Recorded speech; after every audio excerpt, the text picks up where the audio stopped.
Hello and welcome to New Forest Morphs. Today we're going to be talking about the ultramel gene, but before we go ahead and do that, I just wanted to do a little follow-up on the last video, which is on the yellow belly complex. And you can see here that I've actually got a yellow belly here, which I forgot to show in the previous film, and it's a good example of what you're looking for on a yellow belly. It looks very normal looking.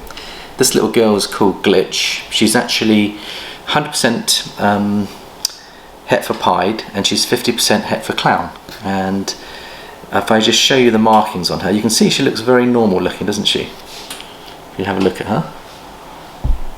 But if you look on the side and underneath the tummy, this is what you're looking for a yellow belly. Can you see the yellow belly? There we go. These are the tracks either side, and you can quite see there how clear the yellow belly is.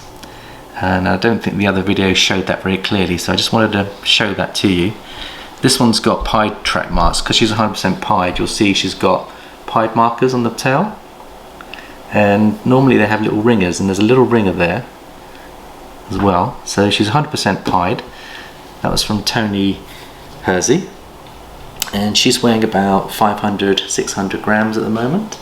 And we can't wait to produce some yellow belly pied clowns with her. If she proves out to be clown as well, that would be fantastic.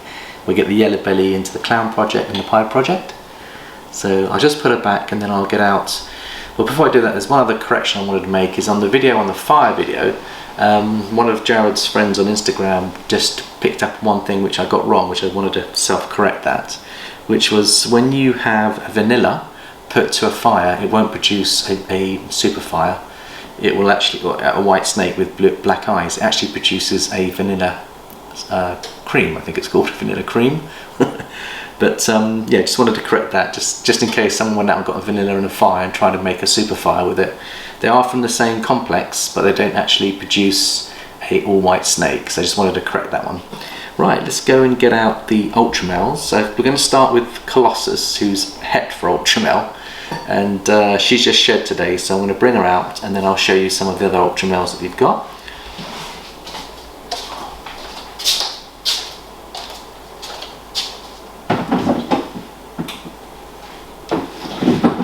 Now I will use my little hook here because she's a big girl and she can come out thinking she wants feeding. So I'll just bring her out now. Colossus, there she is. And she's a big girl, getting close to 4 kilograms. And let's see whether she'll come out and play. She might come out and play with us. Here you go. Come on, big girl. You want to come and have some time out with us? There we go. There we go, big girl. I'll bring her over here, man. And I'll just, because she's shed, she's a little bit damp underneath.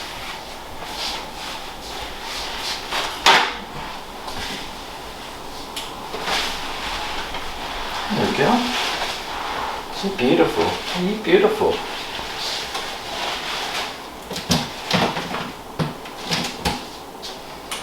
Hello, girl. You gonna come over? Come over. There she is.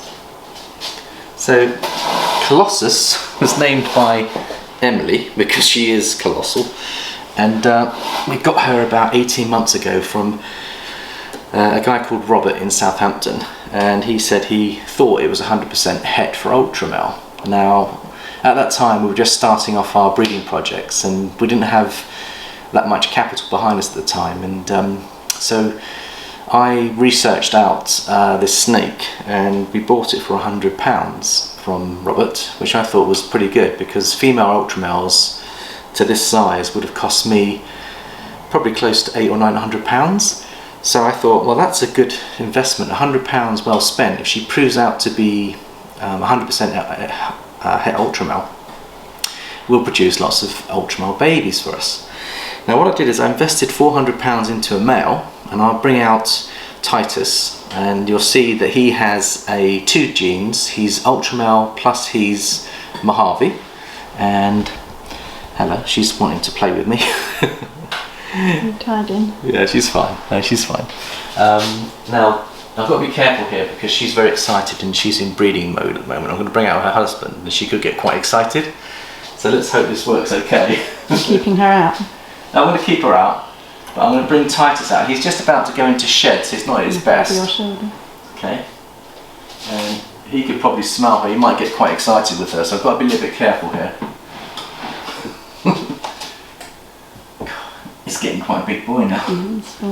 So I've got two fairly sizable snakes here. I'll put Titus on here, and you can see that he is the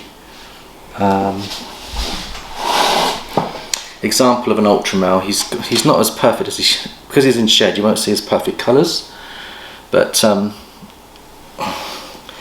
God, Colossus weighs a ton. I think I'm getting my work out from her. She's going to get a little bit excited with her male, but he's in shed a little bit here. So right, hopefully she'll settle down. But let's just show Titus off to you. Say he's in shed, so he's not at his best, but he's a Mojave Ultramel, and he's a beautiful animal, very nice temperament, gorgeous snake. And he produced, with the help of Colossus, a 10 egg clutch, of which 9 made it.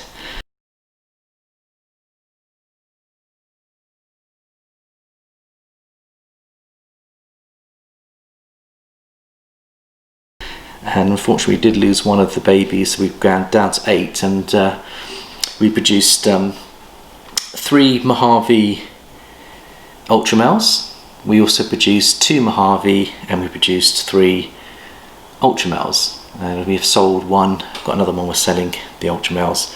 I'll show you the babies and you'll see the Mojave Ultramel that's not in shed.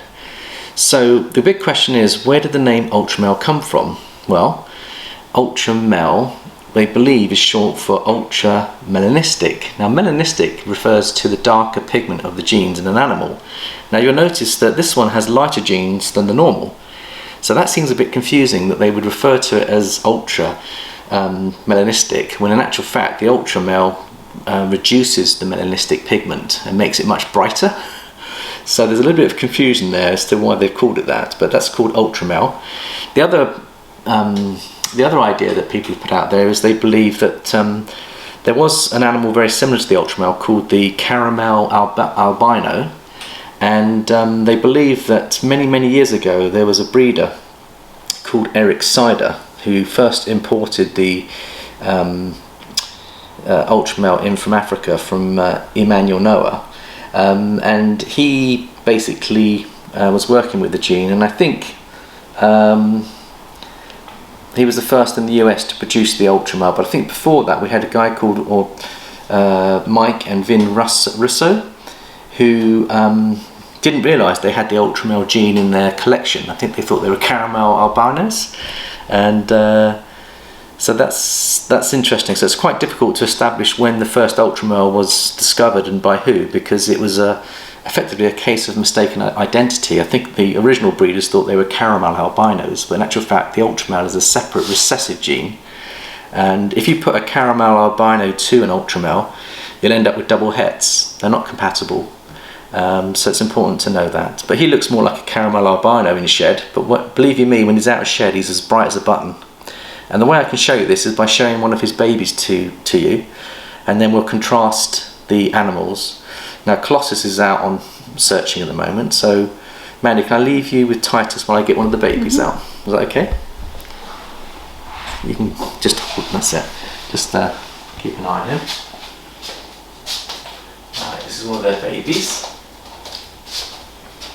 Now you'll see the difference between Daddy and Mummy. There's not a lot of difference really when Titus is out of shed. I think I'll put Colossus back because she's quite a handful here. Put her back.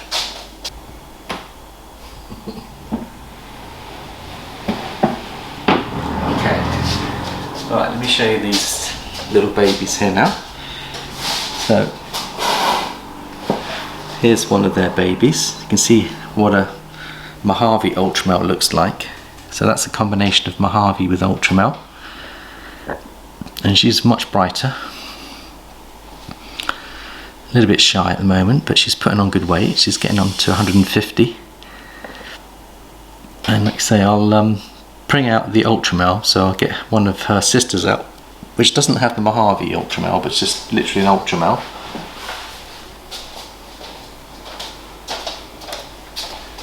And you can see why we called her Karamak.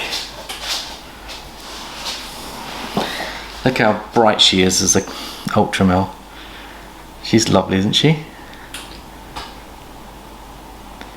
And you can see what the Ultramel does. You can see the lovely white around the edge of the pattern, and it's got that beautiful root beer custardy look. In Africa, I believe that Ultramel was a dessert for 50 years. It's an African dessert, like it's made of custard and these kind of colours. So I wonder whether the person who came up with the name also was thinking about this dessert from Africa, which could have been 50 years old. So when they first came out, a pair of these would have cost you $20,000 to get a pair. Now this girl here, I think we're keeping her, but we sold her brother for £200 sterling, which I think is excellent value for what a beautiful gene that is. They're very similar to the banana and very similar to the caramel albinos. So what we'll do is we'll compare her with the banana gene, and we'll compare her to see the difference between the two, and then make a contrast. So I'll just put Titus back. If I can leave this little girl with you, we enjoy her, and we'll take her in the light box and get some nice pictures of her shortly. Thank you, Titus. I'll put you back and let you shed out. Sorry to disturb you. Right, we've got a banana girl here, which is Korma. She was a little pistol, Mandy, but she's calming down a bit now. Hopefully she'll be okay if I pick her out. There we go. So this is a pastel banana called Korma. She's moving up to 1,000, towards about 1,000 grams in weight. And now look at the similarities between the banana, or the coral glow, and the Ultramel. Can you see? You can see why the Ultramels are so popular. So a banana is a codominant and an Ultramel is a recessive. So being a recessive, you need another Ultramel to produce an Ultramel. Whereas with a banana, you only need one banana to produce a banana. So that's why they're very popular. Now when we bought her, she had very small freckles, maybe 1 or 2. And it's only over age that she's suddenly got all these freckles, and they'll get more and more freckles as they go on. The pastel is supposed to reduce the amount of freckles. So the advantage of having an Ultramel in your genes is if you prefer not to have the freckles. I mean, I quite like the freckles, to be honest with you. But if you don't want freckles on your morph, then the Ultramel is a really good option. And just look how dark and intense that is. So, can you see? And she'll hold that colour into her old age. Whereas the banana girl will fade, and she will fade over time. So if you want intensity in colour, I would always look at the Ultramel as being a good option. So what can we do with the Ultramel, and what are our plans here at New Forest Morphs?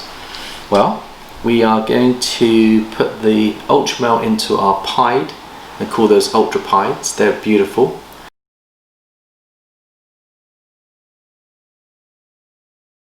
And we're also going to produce some clown Ultramels.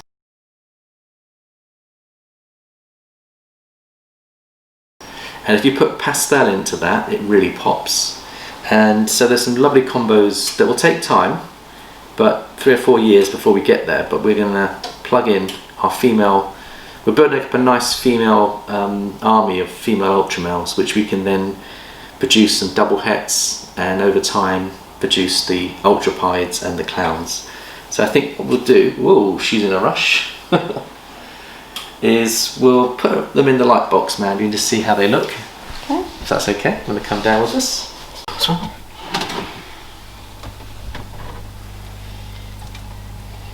So that's the banana girl, Korma. And now if I put in the Ultramel as well, see how they look together. You can contrast them.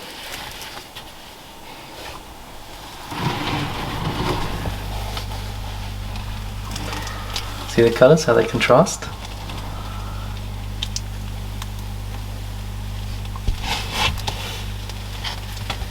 And they're beautiful, beautiful patterns. I actually think Nova is actually going into shed as well, so you're not seeing the Ultramel at its best either. There we go. There we go. Pretty animals, aren't they? Right, so I think we'll call that one a wrap. So thank you, Mandy, for being our camera lady. And we're getting close to 100 subscribers now. So just an update on the competition. Just wanted to thank all our subscribers for their support. There's been a couple of families out there that are giving us a lot of love and support. So I want to say thank you to Edwin and his family for joining the channel, and what we're going to do is as soon as we get into the 100 we'll do that random draw and we'll work out who's going to win those free t-shirts and stickers. So there's still some time. Hopefully in the next week we should be able to beat that 100 subscriber mark.